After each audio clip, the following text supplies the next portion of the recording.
Readmitting patients after they've been discharged from a hospital is a recurring problem across the country, so much so that the federal government is now fining hospitals that have too many readmissions.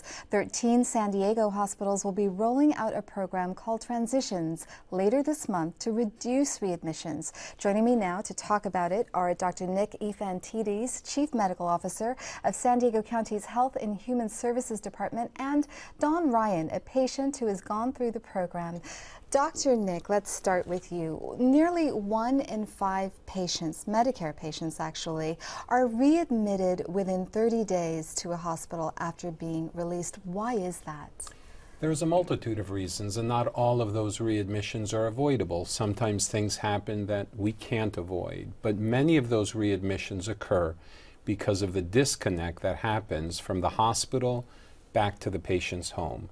And what we are focused on doing with this program is filling in that gap and providing support services to high-risk patients to reduce the likelihood that they'll end up back in the hospital if they don't have to. Well, what do you think that disconnect is? You've gone through a pilot program for this to reduce readmissions. How has that helped you? What have you learned from the program? It helped because when you come out of the hospital, and particularly if you're old, as I am, you can't process all the things that you need to process. And that transition helps you take the right medicines and do the things that you need to do, that if you didn't do them, you could be right back in the hospital. And that's what happened for me. And I've had multiple in and out of the hospital, so I'm a perfect candidate of, I don't want to go back to the hospital, but I can't ignore my situation either. So it's always a way of balancing what I need to do. And the transition people, the nurses that talk to you, they help you understand when you need to get worried and when to call. And when ease up, you don't have to go running back to the doctor.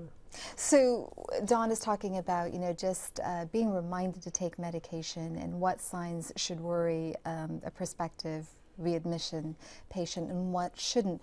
What other services does this program provide? Well, again, there's a lot involved in terms of the coordination and making the connections, but to patients specifically, what we really try to emphasize is 4 key factors. Number 1 is making sure that they have their meds and understand how to take them. The idea of red flags, meaning giving them education and affirmation that if certain things happen, you need to take action before things get out of control. It's facilitating connections for patients between either their primary care doctor or other specialists that they may have to see. And then there's also an emphasis on what we call the personal health record, which is making sure patients, Don is very automated, uses an iPad and an iPhone. Others, it's still a piece of paper, making sure that they have their key issues quantified somewhere so that when they go to a doctor, or unfortunately if they end up back in the hospital, somebody will have all of the information that they need.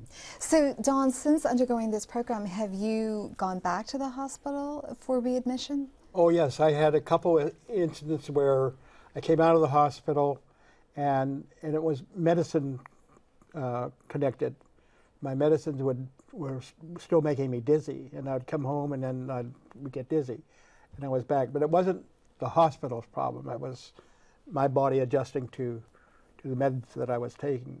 Okay, and Dr. Nick, very quickly, who's a good candidate for this program? Well, our program is going to be focusing on high-risk Medicare individuals who, by high risk meaning that they have a variety of issues medically that they're struggling with.